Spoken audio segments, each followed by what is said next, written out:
¿Qué cicatrices arrastra el alma de alguien que vivió más con los muertos que con los vivos?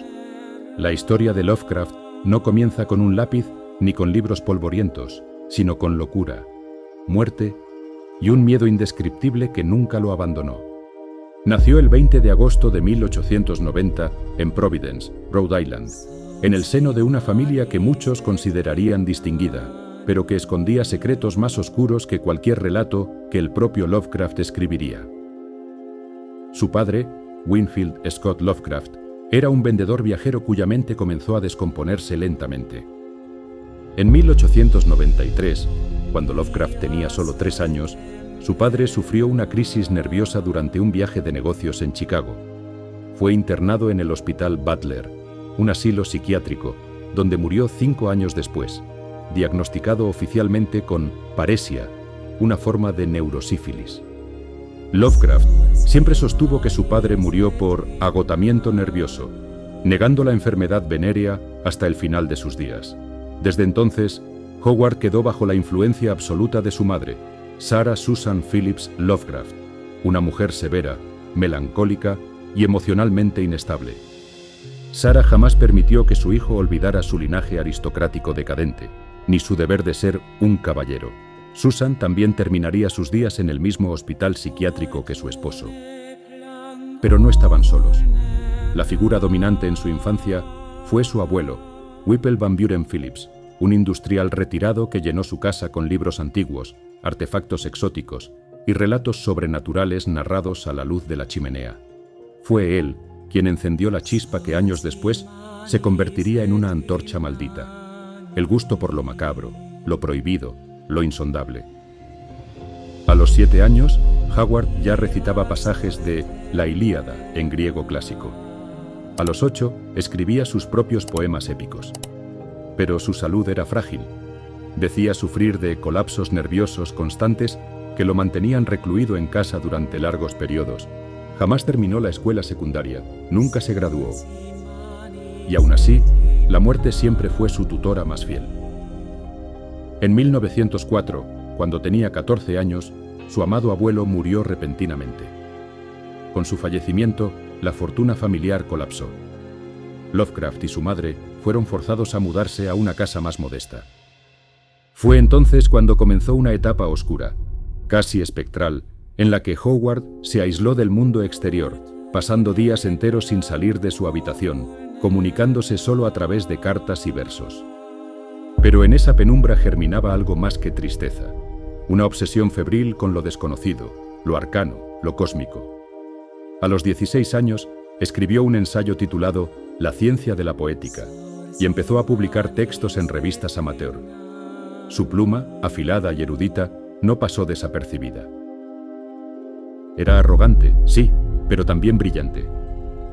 Aunque odiaba al mundo moderno y despreciaba las masas, sus palabras empezaban a invocar sombras que aún hoy nos persiguen.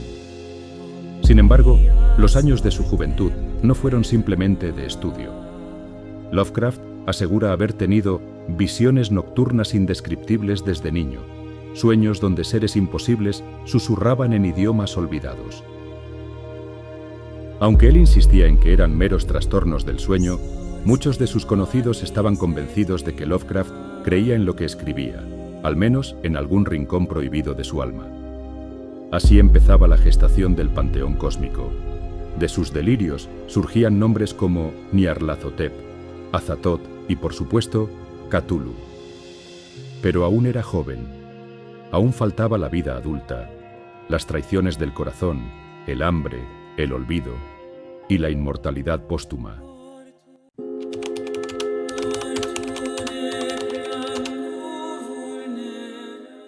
El joven Lovecraft había empezado a escribir, sí, pero aún no había vivido lo suficiente para comprender del todo la podredumbre que acechaba bajo la corteza del mundo real. Su juventud fue una mezcla de reclusión autoimpuesta, lecturas febriles y una creciente misantropía intelectual.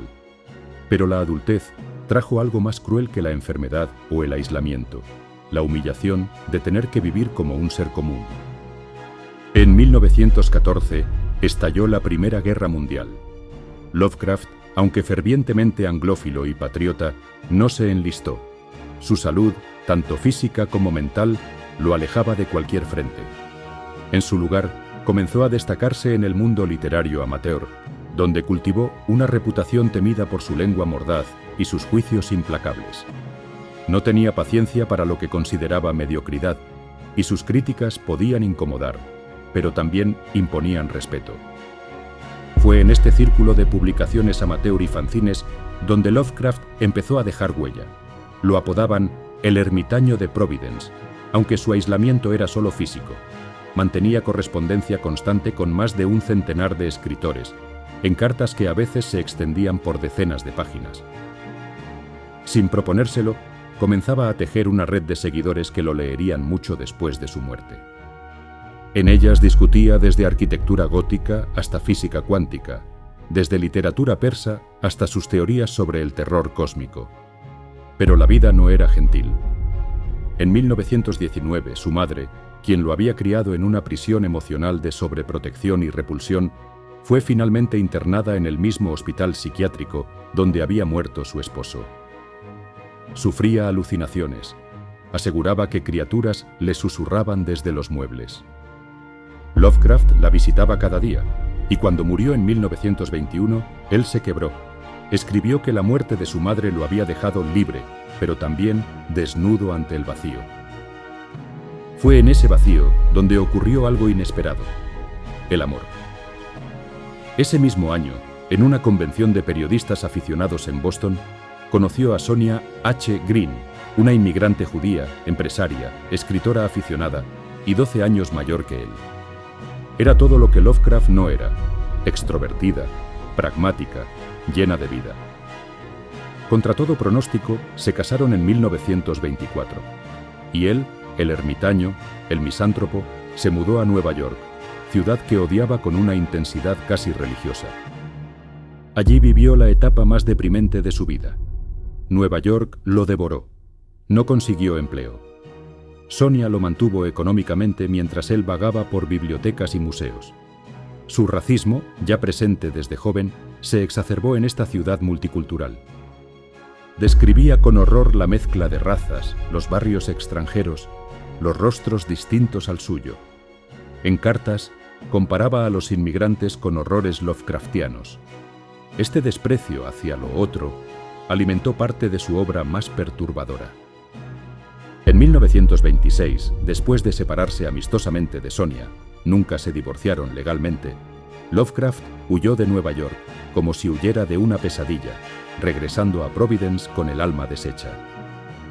Nunca más volvió a intentar casarse. Nunca más salió de Nueva Inglaterra por mucho tiempo. Sus sueños de una vida normal habían fracasado. Pero en esa caída encontró una revelación. La única verdad, según él, era la insignificancia del ser humano frente a un universo indiferente. Fue entonces cuando su pluma ardió como nunca. Entre 1926 y 1935 escribió sus obras más icónicas: La llamada de Cthulhu, El horror de Dunwich, La sombra sobre Innsmouth, En las montañas de la locura. Relatos donde el terror ya no venía de fantasmas ni demonios, sino de entidades incomprensibles, antiguas, tan vastas que la mente humana simplemente colapsaba al intentar concebirlas. Y sin embargo, era pobre, anónimo y olvidado. Vivía en una pensión modesta, comía mal, regalaba sus textos a revistas que a veces ni le pagaban. Muchos editores lo rechazaban por considerarlo demasiado complejo, demasiado literario, demasiado extraño. Así, mientras creaba los pilares del horror moderno, moría lentamente de hambre, tristeza y enfermedad. Pero aún no era el final. El final llegaría con monstruos más reales de los que él imaginó.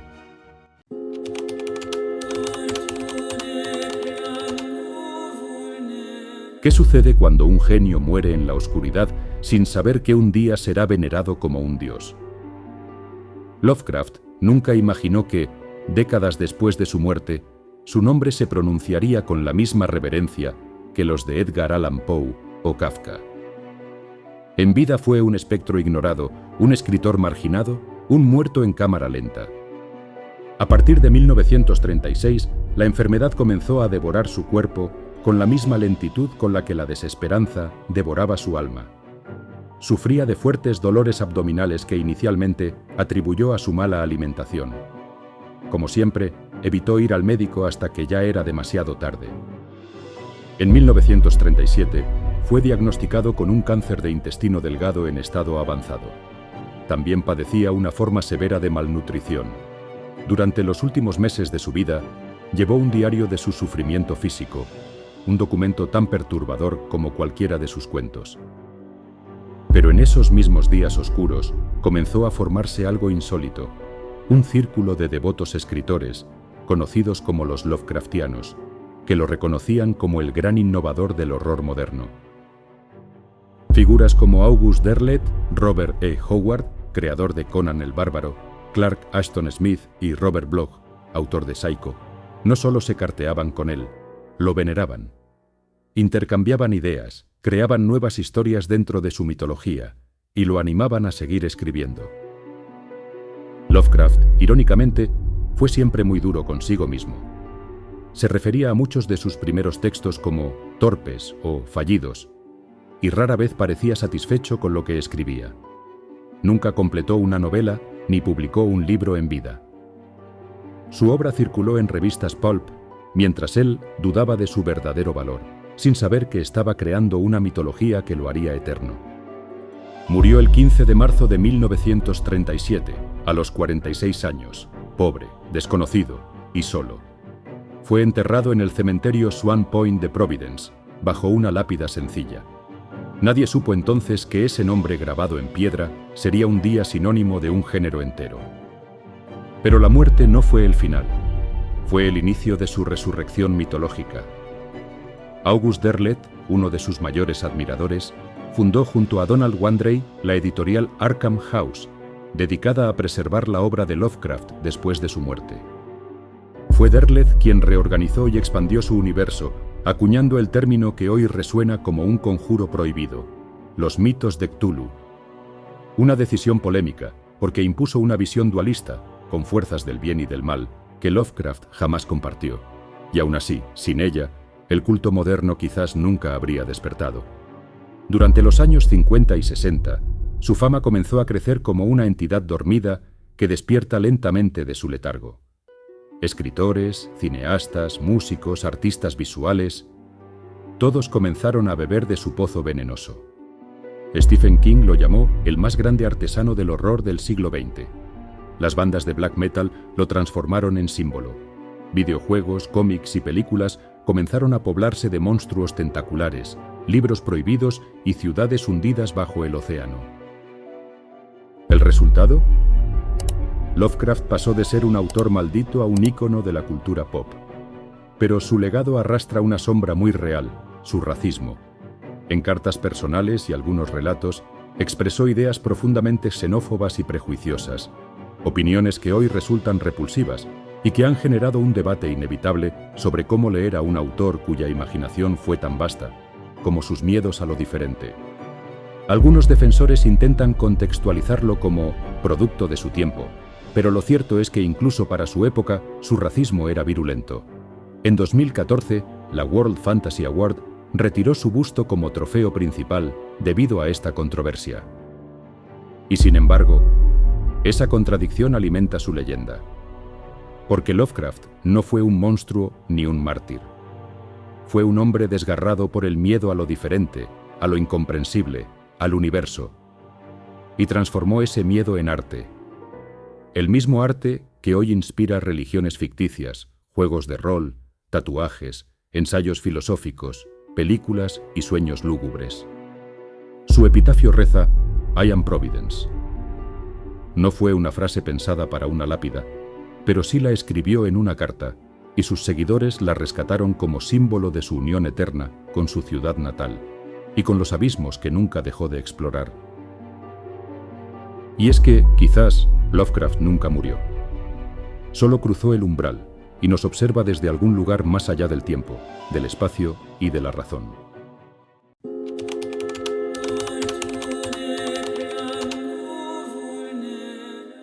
¿Qué sabía realmente Lovecraft que lo hacía soñar con mundos imposibles?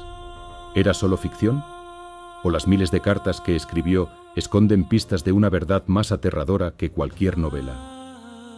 Aunque se lo recuerde por sus cuentos, Lovecraft fue, ante todo, un adicto a la correspondencia. Se estima que escribió entre 60.000 y 100.000 cartas a lo largo de su vida. Algunas, especialmente dirigidas a sus colegas más cercanos, llegaban a ocupar más de 20 páginas manuscritas. Para él, escribir era también conversar con el mundo, sin salir de su habitación. Algunas eran tratados filosóficos, otras confesiones íntimas, y algunas más, confusos relatos de sueños con detalles tan vívidos que parecen alucinaciones inducidas. Hoy, esas cartas son una mina de oro para investigadores del ocultismo, la psicología y hasta de teorías conspirativas. En muchas de sus cartas, Lovecraft hablaba de sueños intensos y vívidos. En una de sus más recordadas, menciona la imagen de una ciudad sumergida, similar a las de sus cuentos, donde criaturas extrañas le hablaban en un idioma que solo podía comprender mientras dormía. Aunque no siempre diferenciaba del todo entre ficción y sueño, para él, ambas cosas provenían de la misma fuente, lo innombrable. Lovecraft caminó muchas veces por las ruinas coloniales de Providence, y en sus relatos a menudo convertía esos paseos en escenas de presencias invisibles y ecos antiguos. Aunque no dejó registro de una experiencia concreta como tal, su obra sugiere que la ciudad misma, con sus sótanos tapiados y callejones silenciosos, era una puerta constante hacia lo desconocido.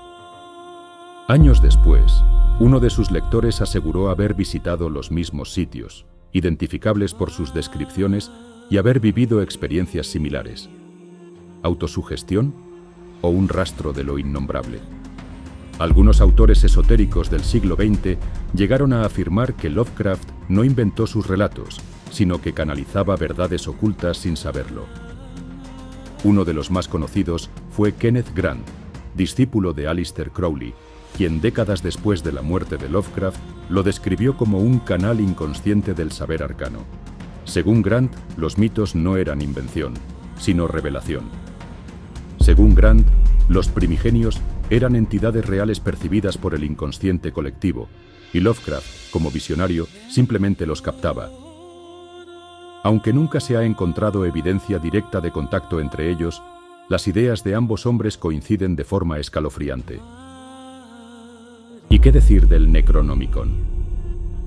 Lovecraft lo creó como un grimorio ficticio, atribuido al árabe loco Abdul al-Hazred, para reforzar el realismo de sus relatos.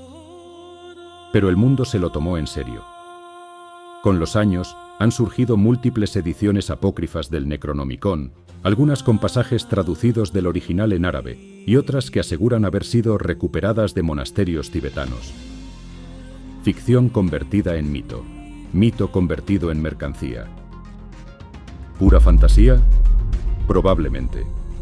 Pero algunas de estas versiones contienen rituales completos, fechas astrológicas específicas y diagramas de invocación imposibles de rastrear a textos anteriores a Lovecraft. Hay, además, conjeturas de otro detalle perturbador.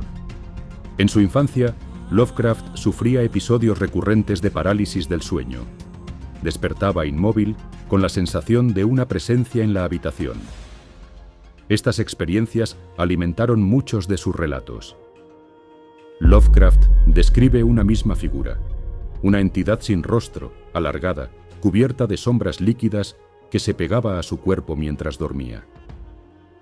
La figura aparece una y otra vez a lo largo de los años, no en sus cuentos, sino en su vida privada. ¿Fue víctima de una condición neurológica? ¿O se conectaba con algo que solo los locos y los visionarios pueden ver? Los elementos extraños no acaban ahí.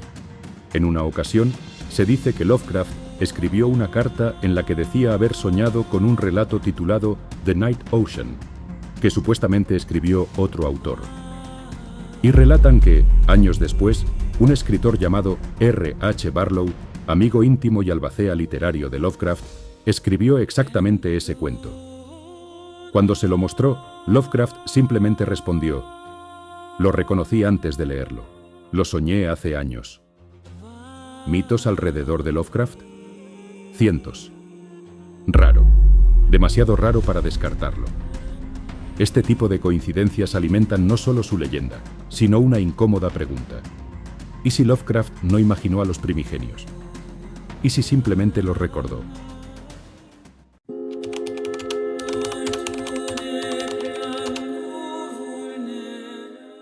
¿Qué clase de mente puede concebir una criatura que duerme bajo el mar, cuyos sueños enferman a los hombres y cuyo despertar destruiría la cordura misma?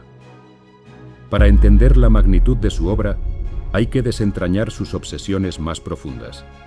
Lovecraft no temía a los fantasmas. No creía en demonios ni en el más allá cristiano.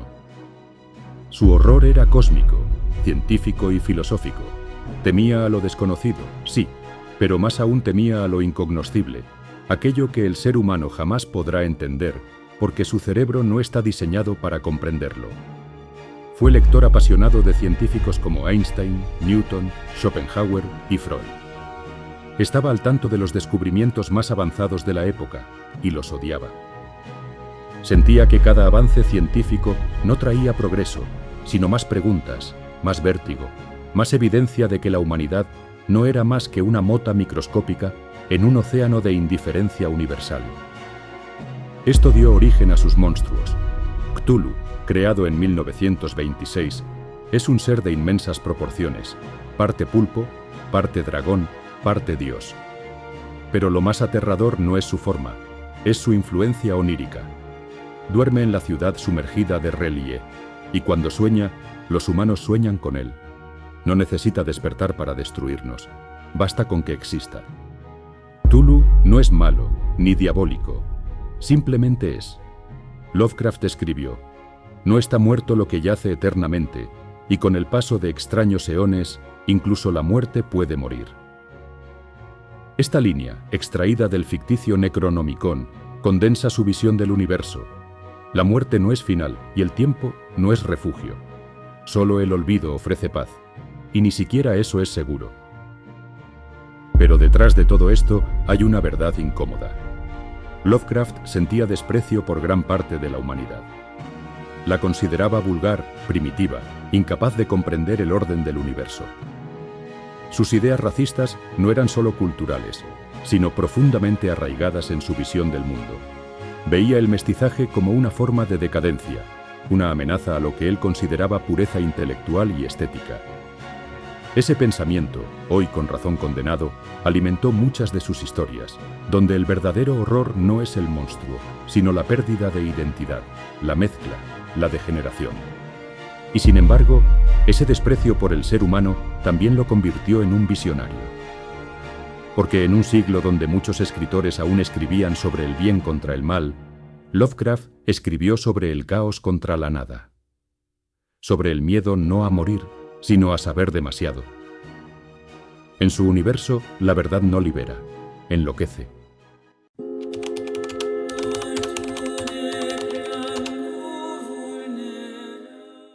Pero, ¿qué sucede cuando la ficción despierta algo muy real y muy peligroso? Lo que Lovecraft nunca supo es que sus relatos, escritos desde la pobreza y la desesperanza, terminarían inspirando actos que desdibujan la línea entre la literatura y la locura. Aunque escribió desde una postura materialista y atea, sus lectores, o mejor dicho, algunos de ellos, vieron en su obra algo más, una invitación a lo oculto, un llamado a lo prohibido. Ya en la década de 1940, cuando su fama comenzaba a crecer gracias a Arkham House, comenzaron a surgir testimonios de pequeños grupos que afirmaban practicar rituales inspirados en el Necronomicon. Lo más inquietante es que muchos de ellos creían que ese libro era real y aseguraban que sus prácticas abrían puertas hacia otros planos. En algunos rincones de Internet circulan historias que parecen sacadas de sus cuentos. Una de ellas habla de una cabaña abandonada, descubierta en los años 60 cerca de un pueblo llamado Dunwich, con símbolos extraños grabados en el suelo, huesos en espiral y un altar cubierto de manchas oscuras. No hay pruebas de que haya sucedido, pero eso no ha impedido que muchos lo crean. Se cuenta que lo que llamó la atención fue una serie de textos escritos en inglés arcaico, llenos de referencias a Yog-Sothoth y Shub-Niggurath, dos de las deidades más temidas del panteón Lovecraftiano. Aunque nunca se encontró a los responsables, el caso fue ampliamente cubierto por la prensa amarillista y aún hoy circulan teorías conspirativas sobre una logia de adoradores de Lovecraft. En la década de los 90 comenzó a circular otra historia oscura desde Suecia. Se hablaba de una secta llamada la Hermandad del Abismo Estelar, de túneles bajo una granja abandonada y de una biblioteca dedicada por completo a Lovecraft. No hay registros oficiales que lo confirmen, pero como muchas leyendas modernas, la ausencia de pruebas solo ha alimentado su difusión.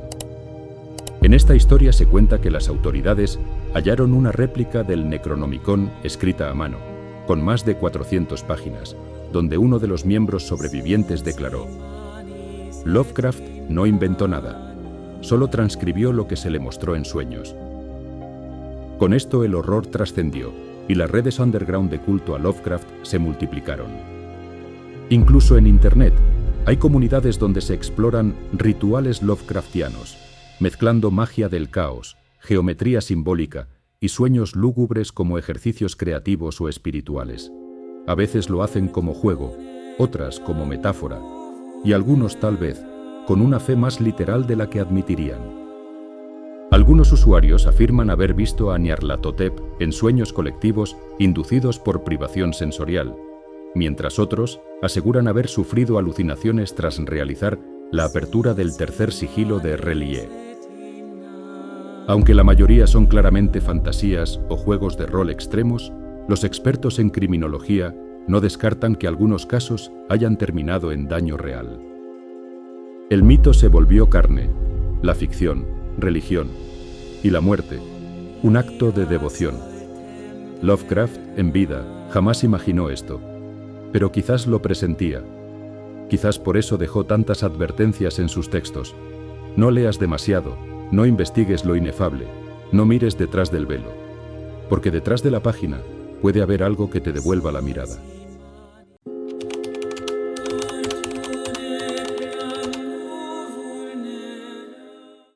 Pero, ¿cómo es posible que un hombre escribiera su propia muerte sin saberlo?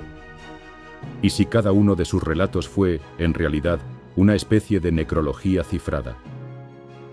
Lovecraft vivió dentro de sus cuentos mucho antes de morir.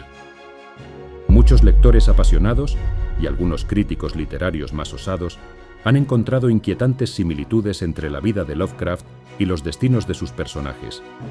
Hombres solitarios, perseguidos por secretos antiguos, consumidos por revelaciones que los vuelven locos o los disuelven en la nada. Coincidencia o reflejo. El límite entre ficción y biografía, en su caso, siempre ha sido borroso. Casi como si el autor, conscientemente o no, se hubiera estado escribiendo a sí mismo una y otra vez, hasta que el relato finalmente se completó en 1937, con su muerte. Tomemos, por ejemplo, El ser en el umbral, 1937, una de sus últimas obras antes de fallecer. En ella, un hombre estudioso de lo oculto pierde su cuerpo y su identidad, siendo suplantado por una presencia que atraviesa dimensiones. El protagonista no muere exactamente, sino que se disuelve, pierde la forma, deja de ser. Lovecraft escribió ese cuento mientras su cuerpo comenzaba a rendirse al cáncer intestinal. ¿Estaba elaborando metafóricamente su despedida? Estaba contando cómo su alma sería absorbida por algo más allá. Aunque este no es el único caso. En Hechos tocante al difunto Arthur Jermyn y su familia, uno de sus cuentos más explícitamente racistas y genéticamente obsesivos, el protagonista descubre que desciende de una criatura no humana, un monstruo blanco del África profunda, y al saberlo, se inmola. Lovecraft escribió este relato durante uno de los momentos más oscuros de su vida, tras la separación con Sonia y el regreso humillante a Providence. Era un hombre quebrado, obsesionado con la pureza, con el linaje, con la identidad. ¿Fue esa historia un grito interno, una autodestrucción narrativa? En El extraño, 1921, quizás el más simbólico de todos, el narrador vive encerrado toda su vida en una especie de castillo sepulcral, sin espejos ni reflejos. Cuando finalmente escapa al mundo, los humanos lo rechazan y huyen.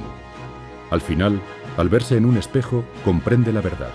Él mismo es un cadáver viviente, una aberración. Esta historia fue escrita poco después de la muerte de su madre y en plena etapa de aislamiento emocional extremo. ¿Estaba Lovecraft describiendo su propia percepción deformada?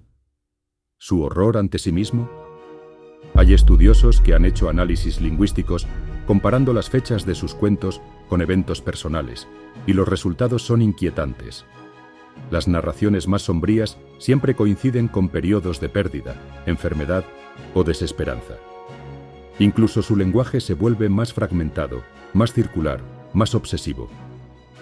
En Las montañas de la locura, el verdadero horror no son los monstruos, sino la revelación.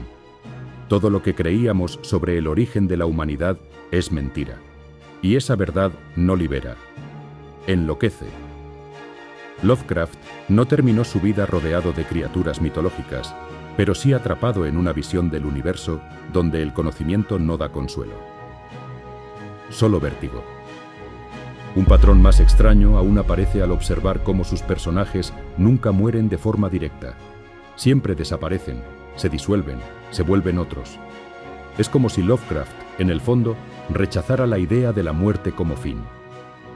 Para él, la verdadera condena era la transformación irreversible, el ser consciente de que uno ya no es lo que fue. Y eso fue, palabra por palabra, lo que escribió sobre su propia experiencia de enfermar y envejecer en sus cartas finales. Incluso su epitafio fue una suerte de presagio. I am Providence. La frase, tomada de una de sus cartas, fue seleccionada por sus admiradores tras su muerte. Y sin embargo, leyendo su correspondencia, es posible ver cómo Lovecraft se veía a sí mismo como parte de algo más grande, algo que trascendía el cuerpo, la fama o el reconocimiento literario. Providence no era solo su ciudad, era su identidad, su refugio, su ataúd. Entonces, ¿qué fue Lovecraft? ¿Un escritor atormentado por su tiempo? ¿Un visionario atrapado entre dimensiones metafóricas? ¿O un profeta inconsciente que, relato tras relato, fue invocando su final como un ritual narrativo? Tal vez no lo sabremos jamás, pero una cosa es segura: su vida fue el primer y más largo de sus cuentos, y como todos los cuentos de Lovecraft, nunca termina del todo.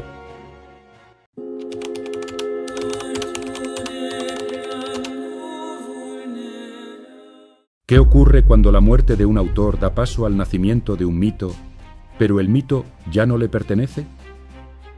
La historia póstuma de H.P. Lovecraft es una tragedia literaria en sí misma, protagonizada por amigos que se volvieron guardianes, discípulos que se volvieron profetas y editores que transformaron su nombre en mercancía. Al morir en 1937, Lovecraft no dejó testamento, ni instrucciones literarias claras más allá de su gigantesco archivo de cartas y manuscritos dispersos. Fue entonces cuando entró en escena su joven amigo y admirador, August Derleth. Escritor mediocre pero con gran visión editorial, Derleth se erigió como el albacea espiritual de Lovecraft, fundando la editorial Arkham House con el único propósito de preservar y publicar su obra. Lo que comenzó como un acto de devoción, pronto se tornó en una apropiación sistemática de su legado. Derleth reorganizó el corpus literario lovecraftiano, categorizó sus relatos y, lo más controversial, bautizó a todo su universo como los mitos de Cthulhu, algo que Lovecraft jamás hizo. Aún peor, Derleth interpretó estos relatos a través de un lente cristiano dualista, estableciendo que los primigenios eran fuerzas del mal y que existían entidades del bien que los enfrentaban. Esta idea era diametralmente opuesta al pensamiento de Lovecraft, quien aborrecía la noción del bien y el mal como categorías universales. En otras palabras, Derleth convirtió el horror cósmico en una especie de teología oscura y vendible. El resultado fue una especie de mercantilización del miedo, juegos de mesa, videojuegos, historietas y etc. El horror que devoraba almas ahora tenía versiones para niños. ¿Qué pensaría Lovecraft si viera a su monstruo convertido en peluche? Quizás sonreiría con sarcasmo, quizás vomitaría. Peor aún fue el silenciamiento sistemático de sus defectos humanos. Durante décadas, los admiradores de Lovecraft minimizaron o directamente ocultaron su racismo, su clasismo, sus opiniones misantrópicas. Lo idealizaron como un genio incomprendido, borrando al hombre real y creando un ídolo. Fue recién en los años 2000 que el debate se volvió ineludible. ¿Se puede amar la obra de un hombre que odiaba tanto a sus semejantes? El punto más álgido llegó en 2014, cuando la World Fantasy Award, cuyo trofeo era un busto de Lovecraft, decidió reemplazar su figura tras años de protestas. Autores como Nnedi Okorafor y Victor Lavalle, ambos afrodescendientes, declararon que no podían aceptar un premio con la cara de alguien que los habría despreciado en vida. Y sin embargo, ahí reside la paradoja. Lovecraft fue una criatura de sus miedos, y sus miedos eran profundamente humanos.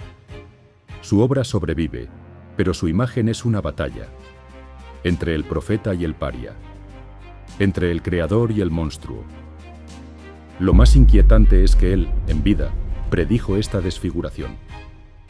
En una de sus cartas escribió: «Dentro de 100 años, si algo mío aún se lee, no será por mí. Será por una idea que nadie recordará de dónde vino». Y así fue. Hoy Cthulhu vive, pero su creador es cada vez más sombra. Un dios oscuro con rostro olvidado.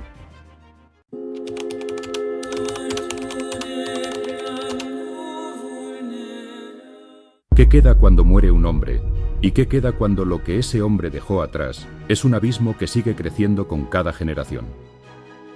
Lovecraft no solo escribió cuentos, sembró terrores que germinan en el inconsciente colectivo como hongos bajo tierra húmeda. A primera vista, Lovecraft parece una figura contradictoria, un ateo que escribió sobre dioses, un erudito sin estudios formales, un solitario con miles de amigos por correspondencia, un racista cuya obra terminó siendo abrazada por culturas de todo el mundo. Pero en esa contradicción está su verdad, porque Lovecraft no fue simplemente un escritor, fue un fenómeno ontológico. Vivió con una enfermedad espiritual que nunca se curó, la certeza de que la humanidad no importa. Desde niño sintió que algo estaba mal, en el mundo, en su familia, en sí mismo. Y esa sensación lo acompañó hasta el lecho de muerte. Mientras otros escritores buscaban entretener, moralizar o inspirar, él quiso advertirnos, no del diablo, no de la locura, sino de la indiferencia de un cosmos tan vasto que el horror no radica en su hostilidad, sino en su completo desinterés. Y sin embargo, Lovecraft sufrió por amor. A su ciudad, a su madre, a su esposa, a sus amigos epistolares. Amaba la arquitectura, la poesía clásica, las noches frías y la música de los idiomas muertos. Aunque profesaba desprecio por el mundo moderno, se aferraba a los vestigios del pasado, como si fueran talismanes contra la disolución. Era un hombre que deseaba pertenecer, aunque fingiera lo contrario. La mayor ironía de su legado es esta. Lovecraft murió creyendo que había fracasado, que sus relatos eran pasatiempos menores, que el mundo nunca los recordaría. Jamás conoció la fama. Jamás supo que su nombre sería invocado por generaciones futuras como un mantra del horror intelectual. Que su Necronomicon sería más citado que muchos libros reales. Que su criatura, Cthulhu, se volvería más reconocible que muchos dioses verdaderos. Y tal vez sea mejor así. Porque si Lovecraft hubiera sabido cuán grande se volvió su sombra, se habría horrorizado. No por modestia, sino porque habría entendido que su mensaje fue absorbido y distorsionado. Su advertencia se volvió iconografía, su pavor se volvió pasatiempo, lo inefable se volvió marca registrada. Y sin embargo, hay algo puro que sobrevive. Cuando un lector abre El color que cayó del cielo, o La sombra fuera del tiempo, o la música de Eric Sand, siente algo que ningún otro autor produce, una punzada de incomodidad metafísica. No miedo al monstruo, miedo a la comprensión, a la idea de que somos hormigas en una galaxia rota, a que todo lo que sabemos no solo es falso, sino irrelevante. En ese momento, Lovecraft revive. No como autor, sino como advertencia, como grieta, como eco. Y quizás cuando miramos el cielo en una noche sin luna y sentimos una presión extraña en el pecho, quizás no sea ansiedad, quizás no sea sugestión, quizás, solo quizás, estamos escuchando a Cthulhu girar levemente en su sueño. Y Lovecraft, en algún rincón húmedo del tiempo, sonríe en la oscuridad.